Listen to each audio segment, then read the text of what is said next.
6:28 en la mañana. ¿Saben cómo amanece el precio del petróleo el día de hoy? Agárrese. $75.36. Así amanece el WTI, que es el marcador que sirve de referencia para el crudo ecuatoriano. $75.36. Esta información tiene la gentileza de compartirnos el portal de Petroenergía, que justamente es muy activo en los detalles informativos vinculados a los temas energéticos, que todos los días nos actualiza la información en torno al comportamiento del precio internacional del crudo. No sé si este es el precio más alto de las últimas semanas. El petróleo ha tenido pues un comportamiento que oscila entre los 65 y ahora los $75 por barril. Entonces va a ser muy complicado, digamos, como siempre he dicho, esta había sido una muy buena noticia para la economía ecuatoriana en su momento, porque claro, con precios altos, tomando en cuenta que este sigue siendo un país primario exportador y que depende, gran parte o buena parte de su economía depende justamente del comportamiento del precio internacional del petróleo. Eso, en teoría, debería ser una buena noticia. Pero claro, desde mayo del año anterior, el comportamiento del precio del petróleo a nivel internacional tiene una incidencia directa en la fijación del precio de los combustibles. Y hemos tenido aumentos sistemáticos de las gasolinas Extra y Ecopaís y también del diésel para uso automotriz. Y obviamente la super, que está liberalizada. Estamos a la expectativa de que el gobierno del presidente Lasso le informe al país cuál ha sido la evolución del proceso de análisis para llegar a una focalización del precio de los combustibles. Acá mi colega y amiga Susana Naranjo, que también sigue muy de cerca los temas asociados al comportamiento petrolero, me dice que ya subió a $76.13 el precio del petróleo. Es un tema para apuntar. Hoy estamos 28 de septiembre.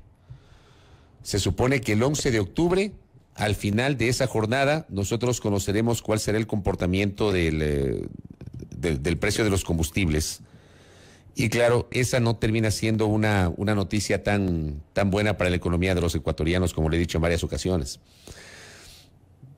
He señalado que es importante que en este país se debata la calidad de los subsidios. Yo soy un creyente, y lo he dicho desde octubre del 2019, que en este país tiene que debatirse la calidad de los subsidios, que no es justo que los que más tienen paguen lo mismo que los que menos tienen, pero hay sectores sobre los cuales el análisis tiene que ser todavía mucho más urgente, como por ejemplo el sector del transporte de carga o el sector del transporte de pasajeros por su propia naturaleza. Bueno, estamos pendientes de aquello.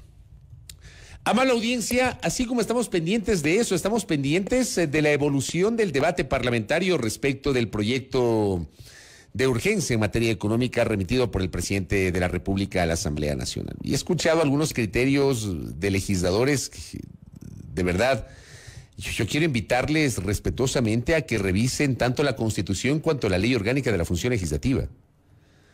El CAL, de lo que yo conozco, no tiene atribución para, de alguna manera, dividir el trámite del proyecto de urgencia en materia económica. O sea, eso es algo que no he escuchado jamás. Créanme, me precio de conocer algo sobre técnica parlamentaria, justamente por los años que he tenido la oportunidad de hacer las coberturas periodísticas en la Función Legislativa. Y no recuerdo nunca una idea como la que algunos han planteado, de que el CAL divida el proyecto de ley y que la parte tributaria le envíe una comisión y que la parte laboral le envíe otra comisión y que la parte de mercado de valores le envíe otra comisión, o que solamente se quede con una parte del proyecto a la Asamblea y que la otra parte le devuelva al presidente de la República. No tiene sentido, no sé de dónde sacan eso. O no sé cuáles han sido los abogados que probablemente están analizando semejante desaguisado. Eso no existe. Y una vez más, en derecho público solamente se puede hacer lo que está escrito. En la Ley Orgánica de la Función Legislativa no dice eso. O sea, el CAL tiene que resolver sobre la integralidad del proyecto de ley, calificarlo o no calificarlo, porque también hay una atribución de no calificarlo y de hecho hay dos experiencias anteriores con la asamblea anterior y con el gobierno anterior. Y una vez más, pedirles a nuestros políticos que no le vendan humo a la gente. El CAL en las próximas horas deberá pronunciarse con base en un informe de la Unidad de Técnica Legislativa, que a esta hora entendemos sigue con el análisis respecto de la constitucionalidad y la pertenencia jurídica del proyecto de ley que ha sido enviado por el presidente de la República. Hay una discusión que radica fundamentalmente en los temas que han sido incorporados y que tienen que ver con la unidad de la materia. Aquí hay una discusión, y eso lo conversamos ayer en este espacio con Ismael Quintana. Entendemos que hasta mañana debería pronunciarse el CAL. La presidenta ha dicho que será esta semana. No debe pasar de esta semana, incluso por los plazos. Estábamos revisando con el equipo el contenido de la Ley Orgánica de la Función Legislativa. Incluso hay algunas subjetividades respecto de los plazos, temas que pueden ser materia de interpretación. Materia de interpretación. Y eso es lo malo cuando lamentablemente en la letra de la ley no se pone específicamente los plazos, los términos, la manera de los trámites, etcétera. Que aparentemente igualmente hay un tema subjetivo respecto del plazo que tiene el CAL. Pero se entiende que en el caso de un proyecto de urgencia en materia económica, porque es un plazo apretadísimo, constitucionalmente apretado, deben pronunciarse en el menor tiempo posible. Hoy va a sesionar el CAL en Urcuquí, provincia de Imbabura, en horas de la tarde, pero en la agenda no consta el tema de la calificación del proyecto de urgencia en materia económica. Habrá que ver el pronunciamiento y que ese pronunciamiento sea en derecho, pero conocemos que a esta hora hay mucha expectativa por el contenido del informe de la Unidad de Técnica Legislativa y además decirles que, sin embargo, ese informe no es vinculante, o sea, no es de aplicación obligatoria para los miembros del CAL, lo cual también me parece que es discutible, porque al final el informe de la Unidad de Técnica Legislativa es un informe jurídico, no termina siendo un informe político. Los políticos son los integrantes del CAL, más no la Unidad de Técnica Legislativa. Vamos a estar pendientes de aquello. Pero vamos un poquito más allá. Porque digo, para el común de los ciudadanos, para ustedes, para quienes habla, probablemente los temas técnicos son muy complejos de entender. Algo entendemos la parte tributaria porque seguramente forma parte de nuestro día a día, el pago de los impuestos, lo que pagamos por IVA, lo que pagamos por impuesto a la renta, otro tipo de tributos. Digamos, es parte justamente de nuestra cotidianidad. Algo entendemos. Aunque no seamos especialistas en la normativa tributaria, en la revisión del Código Tributario Interno, etcétera, pues cuando se trata del impuesto a la renta, quienes tributamos impuesto a la renta, sabemos efectivamente lo que nos puede afectar, lo que nos puede beneficiar. Hay una discusión que debe ser generada y mañana yo quiero proponer al equipo tener justamente en este espacio un panel para poder analizar la parte tributaria con dos especialistas en esa materia que nos expliquen desde sus diversas visiones los cambios que propone en materia impositiva el proyecto de ley planteado por el Ejecutivo. Probablemente no manejemos, de hecho no lo hacemos, con profundidad los temas de mercado de valores, que son muy complejos, o los temas de incentivos para la inversión. Pero sí, por ejemplo, yo creo que salta una preocupación, la parte laboral. Porque claro, en el proyecto de ley planteado por el Ejecutivo, donde se incorpora la posibilidad de establecer una normativa laboral que podría ser paralela al Código del Trabajo, hay algunas cosas que llaman la atención y sobre las cuales me parece a mí el Ejecutivo, hoy vamos a hablar con Patricio Donoso en el último tramo de este espacio con el ministro de Trabajo y vamos a tratar de explorar estos aspectos porque, y permítame respetuosamente, queridos oyentes internautas, hablar a título personal. Es mi comentario, es mi opinión. Yo tengo dudas, me hacen ruido algunas subjetividades que se han presentado dentro del proyecto de urgencia en materia económica del señor presidente de la República en la parte laboral. Y, por ejemplo, basta con revisar el artículo 70. Yo quiero proponerles que revisen el artículo 70 del proyecto de urgencia en materia económica que habla sobre las justas causas por las que el empleador puede dar por terminado el contrato individual de trabajo alternativo. Así se llama ese artículo. Y me llama la atención porque se establece 13 causales, varias de las cuales siento se pueden prestar para subjetividades.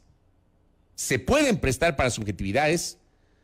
Y hay otras sobre las cuales yo siento, insisto, leyendo esto, y le vamos a preguntar más adelante, Patricio Donoso, justamente aquello. Yo siento que incluso se está bloqueando la posibilidad de que el trabajador en su legítimo derecho pueda acudir a instancias como la Inspectoría del Trabajo y el Ministerio del Trabajo. O sea, me parece a mí que se está cerrando la puerta. Entonces, esto necesita mucha precisión, pero partamos de lo que dice el artículo. Justas causas por las que el empleador pueda dar por terminado el contrato individual del trabajo alternativo. El empleador podrá dar por terminado el contrato sin necesidad de trámites o de formalidades previas. Solo esto ya me hace ruido. El empleador podrá dar por terminado el contrato sin necesidad de trámites o de formalidades previas cuando el trabajador incurra en una o en varias causas o en las siguientes causas. Solamente la parte que dice sin necesidad de trámites o de formalidades previas ya me hace ruido. Porque aunque el trabajador haya cometido una infracción y aunque el empleador tenga el legítimo derecho que le asiste a la normativa para probablemente desvincular a un trabajador por cualquiera de las causales establecidas en la ley, siempre en lo personal defenderé el debido proceso y el derecho a defenderse que tiene cualquier persona. Tiene el derecho a defenderse. Uno leyendo así, uno podría pensar que el trabajador no va a tener derecho a defenderse y no va a tener derecho a presentar los descargos correspondientes, porque dice sin necesidad de trámites o de formalidades previas. Y vamos a las causales. La 1. Por más de 2 ausencias o impuntualidades injustificadas al trabajo. 2 ausencias o impuntualidades injustificadas al trabajo dentro de un término de 60 días. Las impuntualidades pueden ser respecto a la entrada o a la salida del trabajo. Las ausencias de las impuntualidades se sumarán entre sí para el conteo de los más de 2 hechos que configuran esta causal. ¿Qué pasa si alguien se atrasa por el tráfico? Aquí en Quito, por ejemplo. Aquí en Quito hay días en los cuales parece que vivimos en una situación anterior al 17 de marzo del 2020. Con un tráfico pero impresionante, horripilante, horroroso. ¿Qué pasa si tiene dificultades para llegar? ¿Y qué pasa si el empleador asume que su atraso, que se debió al tráfico, no es una razón justificada para explicar su atraso? ¿Y qué pasa si tiene 2 atrasos en 60 días? 2 atrasos en 60 días. ¿Quién nos ha atrasado el trabajo? Creo que todos nos hemos atrasado alguna vez al trabajo. Todos. ¿Quién nos ha atrasado el trabajo? Pues a mí ya me hace ruido eso. Porque claro, se pone automáticamente como una justa causa por la que el empleador podría dar por terminado el contrato individual de trabajo alternativo. Luego dice por indisciplina. Habría que ver cuáles son las razones de esa indisciplina. ¿Qué es la indisciplina? Me imagino yo que esto estará atado a la normativa interna de la empresa. Pero ¿qué se puede determinar exactamente como indisciplina? O sea, también puede ser subjetivo. El solamente poner por indisciplina puede terminar siendo subjetivo. O sea, yo parto de la subjetividad, querida audiencia, parto de eso. ¿Cómo se cataloga la indisciplina o qué es exactamente la indisciplina? Porque digo, para tal vez voy a hablar de un ejemplo extremo.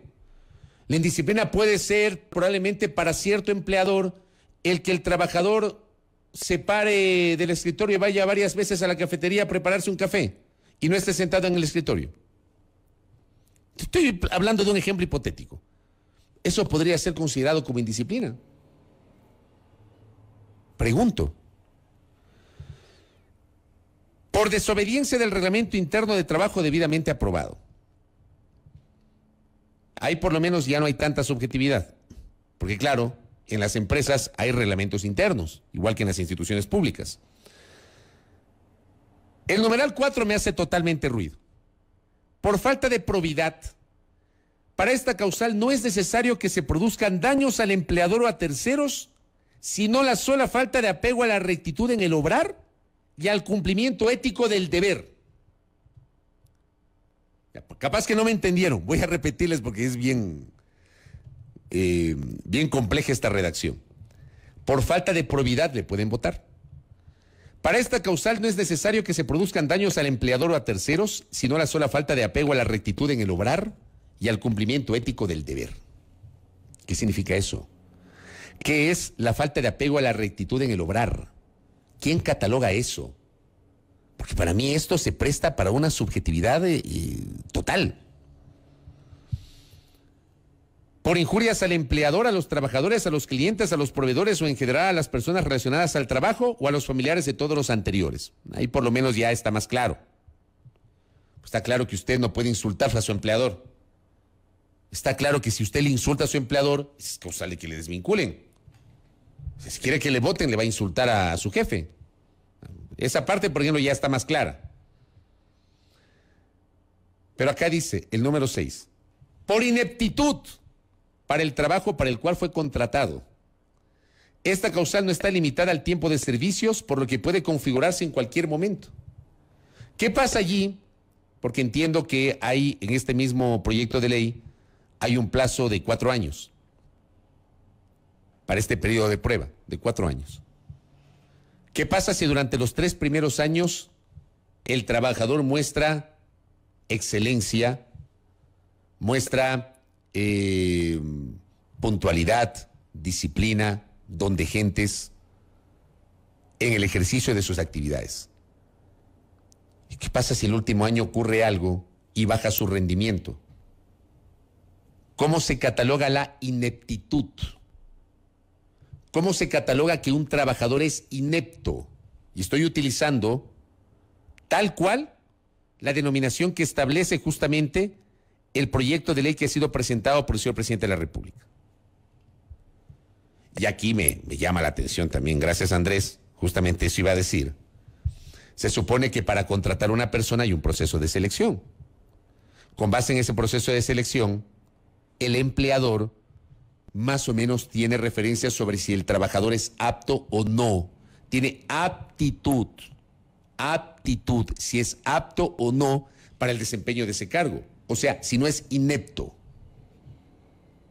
¿Cómo se establece la ineptitud del trabajador? Igualmente termina, para mí, cayendo este término en el plano de la subjetividad.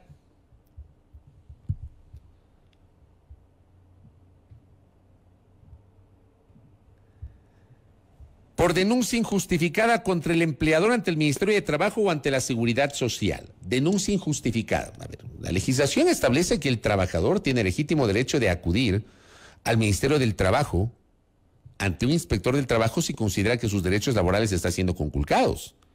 Y allí debe comenzar un proceso, una investigación, un proceso. Ese es el debido proceso. Yo siempre defiendo el debido proceso, aunque a alguna gente no le guste ese término. Hay gente que piensa que el debido proceso es sinónimo de impunidad. Y para mí el debido proceso, si se lo respeta, es la única manera de garantizar decisiones justas. Es la única manera de que se pueda garantizar una auténtica justicia. Para eso sirve el debido proceso, para quienes no creen en el debido proceso. ¿Qué pasa si mañana o pasado un empleador, digamos, con esta causal, esta justa causa que establece en el numeral 7 del artículo 70, va al Ministerio del Trabajo y resulta que el Ministerio de Trabajo le termina dando la razón al empleador? Porque también hay muchos casos en los cuales el Ministerio del Trabajo le da la razón al empleador. El empleador va a asumir que la denuncia fue injustificada, porque puede ser que el empleado tenga sus razones, aunque el Ministerio del Trabajo no le haya dado sus razones. Automáticamente eso significa que el empleado o el trabajador ha presentado una denuncia falsa o injustificada a la autoridad y esa es causal de despido. Para mí también eso se presta para la subjetividad. Por falta de acatamiento de medidas de seguridad, de prevención, de higiene, de salud exigidas por la legislación, por las autoridades competentes y por los reglamentos internos respectivos debidamente aprobados, o por no acatar las prescripciones o dictámenes de los médicos ocupacionales externos o de la seguridad social. Bueno, eso ya es un poco más claro, porque, insisto, hay reglamentos internos que hay que cumplir, hay medidas de bioprotección, de bioseguridad, máxime cuando todavía estamos en emergencia sanitaria, debemos usar mascarilla, alcohol antiséptico, gel antibacterial, mantener el distanciamiento, equipos de protección, etcétera, etcétera, etcétera. Ahí está un poco más claro. Pero yo no sé si eso deba ser causal de despido. Automáticamente se pone como causal de desvinculación. Por cometimiento de acoso laboral, ya sea por acción o omisión de manera individual o coordinada de otros individuos hacia el empleador o los trabajadores. Por divulgación de información confidencial o de secretos del empleador, de sus clientes o de sus proveedores. Bueno, esta parte, este artículo 10 es lógico, digamos este numeral 10 es lógico porque está claro que dentro de las empresas se manejan criterios de confidencialidad de la información. Eso es correcto.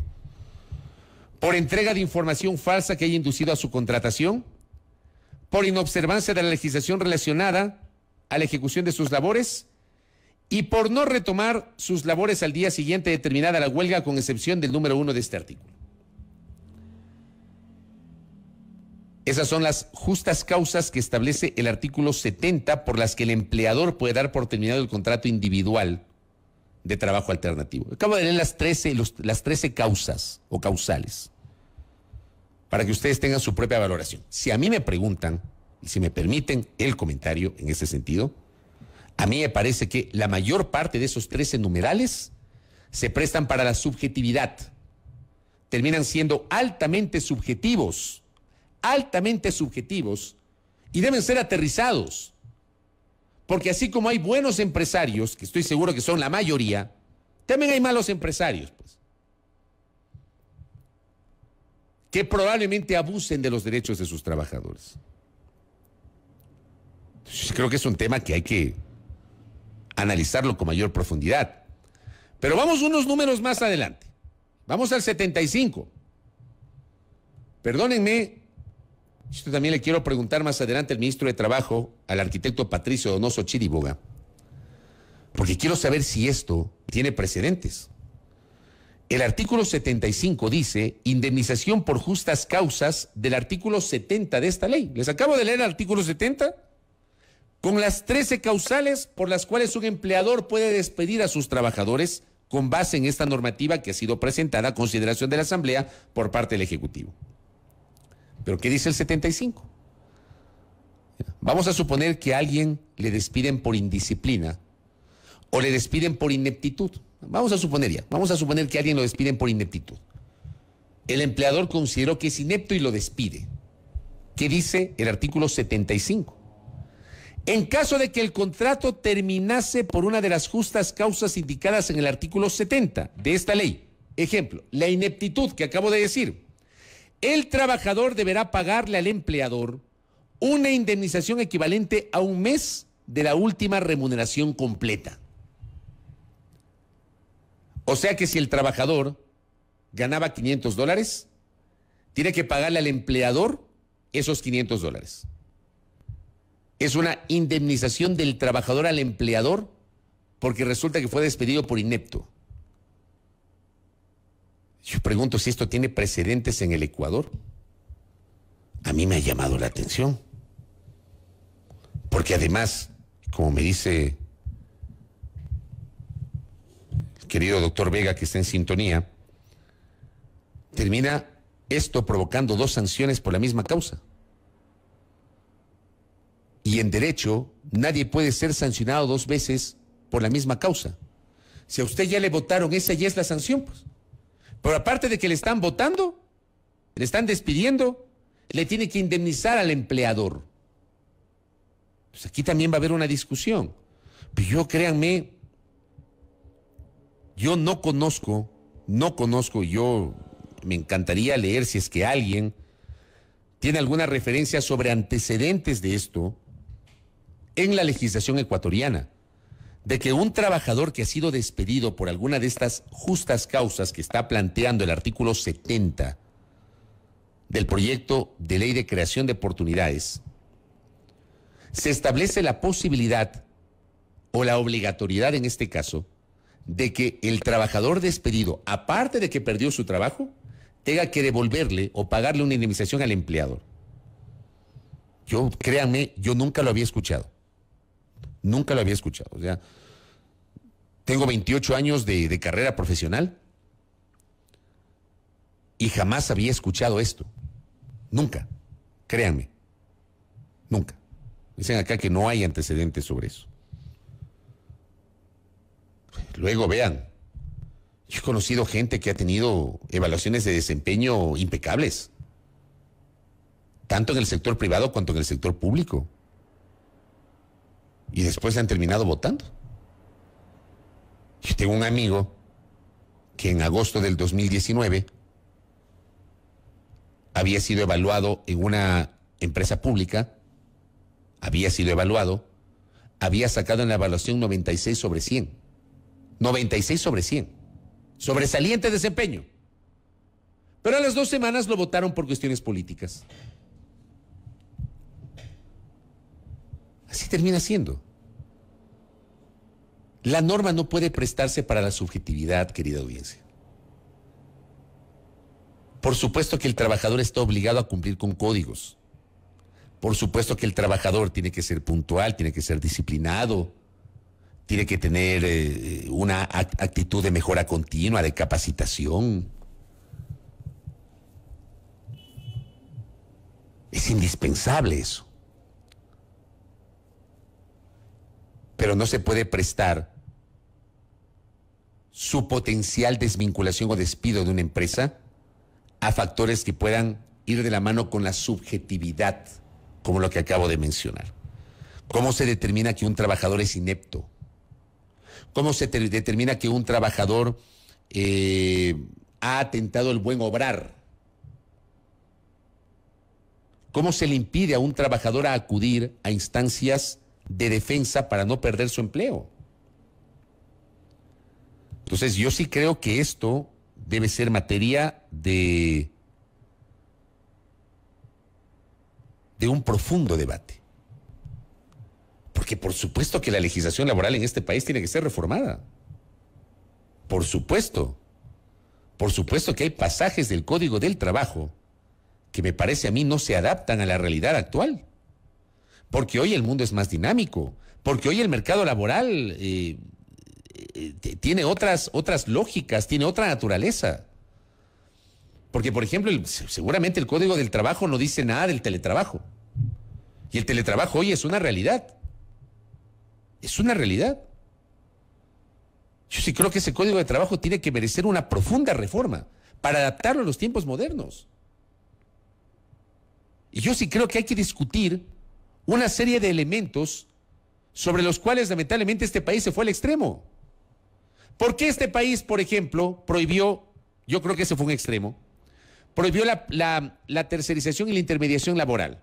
¿Y por qué prohibió constitucionalmente hablando el trabajo por horas? ¿Por qué? Porque hubo un grupo de malos empresarios,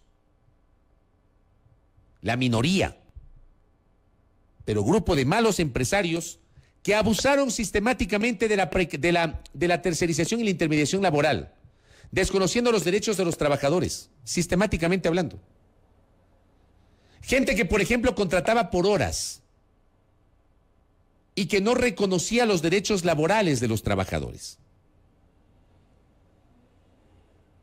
Resulta que en la Asamblea Constituyente de Montecristi nos fuimos al otro extremo. Yo siempre digo, los extremos son malos.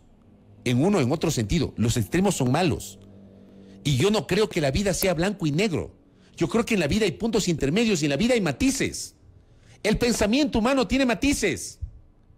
Yo en lo personal no creo en los radicalismos, no creo en los absolutos. Yo sí creo que en la vida hay matices, no todo es blanco y negro. Y no creo en los extremos. Pero por culpa de malos empresarios, no todos, obviamente, una minoría de malos empresarios, que hicieron de la tercerización y de la intermediación laboral y del trabajo por horas una manera de precarizar las condiciones de sus trabajadores, nos fuimos al extremo de prohibir formas que yo creo debían ser reformuladas debían ser adaptadas a la realidad para no perderlas, pero sí obligar a que sin prohibir la tercerización y la intermediación laboral y el trabajo por horas se pueda garantizar el cumplimiento de los derechos laborales de los trabajadores. Porque en otros países que son muchísimo más desarrollados, que tienen otras lógicas en el manejo de la economía, se hace justamente el trabajo por horas. Porque, por ejemplo, está claro que en el Ecuador, voy a poner un ejemplo, tal vez el ejemplo clásico, llega diciembre, el último trimestre del año, las jugueterías, fundamentalmente las jugueterías, necesitan contratar más personal en el último trimestre del año, porque empieza a moverse el mercado por la cercanía de las fiestas de Navidad. Pero está claro que las jugueterías no tienen la misma dinámica durante los otros 9 meses del año. La actividad en las jugueterías se activa con fuerza desde octubre, con mucha más fuerza en noviembre, y claro, tiene su culmen en diciembre. ¿Qué pasa con las papelerías? Las papelerías activan mucho su dinámica en las semanas previas al inicio de clases y en las 2 o 3 semanas posteriores al inicio de clases. Y está claro que las grandes papelerías, sobre todo, necesitan contratar más personal. Pero es personal que no se puede requerir durante todo el año porque no manejan durante todo el año la misma dinámica. Entonces, esto tenía que ser debatido, pero nos fuimos al otro extremo. ¿Por qué? Por culpa de malos empresarios, que no supieron entender que la intermediación y la tercerización laboral son herramientas, pero las utilizaron para precarizar el trabajo y para conculcar los derechos de sus trabajadores. Entonces nos fuimos al otro extremo. Entonces, cuidado hoy con esta iniciativa y a partir de este debate nos vamos a ir otra vez a otro extremo. Otra vez. Los extremos son malos en la vida. Hay que encontrar puntos intermedios en donde puedan coexistir empleadores y trabajadores. Que estoy convencido que la mayoría de los empleadores en este país son buenos, porque generan trabajo, porque generan riqueza, porque generan actividad económica. Y estoy convencido que la mayoría de los ecuatorianos trabajamos con sentido de pertenencia, no solamente por ganar un sueldo, sino por crecer, por superarnos. Y a partir de eso, tener una remuneración justa para llevar un pan a nuestra casa, a nuestra mesa. Pero lleguemos a un punto intermedio, pero no nos vayamos a los extremos. Es terrible. ¿Ah? Invito respetuosamente a nuestra audiencia a analizar con profundidad esto. Le envío un abrazo a mi doctor Rommel Jurado que me escribe. La falta de precisión en la redacción del artículo 70 del proyecto de ley enviado por el presidente destruye el carácter de derecho social que es inherente al derecho laboral. En efecto, en el derecho social es la parte más débil de la relación jurídica, laboral o social la que debe ser protegida para compensar el poder superior o mayor que tiene la otra parte. Por favor, o sea, creo que es innegable que en una relación de poder el empleador está por encima del trabajador. El trabajador es la parte más débil de la relación laboral. Sin embargo, el artículo 70 no solo consolida, sino que aumenta el poder del empleador sobre el trabajador, lo cual promueve la explotación laboral, el chantaje sexual para mantener el empleo, la desobediencia de las normas de calidad por presión del empleador y la inexigibilidad de los derechos laborales. Aporte del doctor Rommel Jurado que agradezco. Doctor Luis Fernando Molina también me escribe. Y me dice mi doctor, es una afectación a las dos partes porque si el que aplica la rescisión es el empleador, el trabajador le tiene que indemnizar, pero si el que aplica es trabajador, el empleador debe pagar despido intempestivo. O sea, toda forma de terminación de contrato es despido, ya no existe entonces justa causa de terminación. Es una afectación a las dos partes porque si el que aplica la rescisión, bueno, eso ya leí, terminación. Y tampoco tiene razón la existencia de inspectores de trabajo porque ya no podrán resolver denuncias de despido, vistos buenos, etcétera. Esto ocurrió en el 2012 en Colombia. Dice, para el ejemplo que pongo yo de las jugueterías, más que el contrato por horas están los contratos eventuales. Ahora hay una falacia. En Estados Unidos el contrato por horas implica que un trabajador cobra $12 la hora. Actualmente el día de trabajo en el Ecuador es $11, por lo tanto la hora es menos de $1. No es suficiente para poner el contrato por horas si no se eleva el valor de hora. Bueno, esto me parece que es un aporte también interesante para el debate público sobre esto que estamos comentando. Les dejo allí para el tapete de la discusión. Revisen el artículo 70 y revisen el artículo 75, porque me parece a mí que se termina prestando para la subjetividad. Le vamos a preguntar más adelante a Patricio Donoso Chiriboga, que estará con nosotros en el último tramo de nuestro programa de noticias. Alerto, en segundos hablaremos con Bernardo Ordóñez, secretario de Derechos Humanos, luego Pavel Muñoz, asambleísta de Revolución Ciudadana, integrante de la Comisión de Régimen Económico. Más adelante estará Mónica Sandoval, concejala de Quito, y cerraremos con Patricio Donoso Chiriboga, ministro de Trabajo. La agenda que tiene a primera hora, diversa, con los temas justamente de interés para nuestra audiencia. 7 de la mañana con 4 minutos, aquí en A Primera Hora por Sonorama, la gran señal nacional.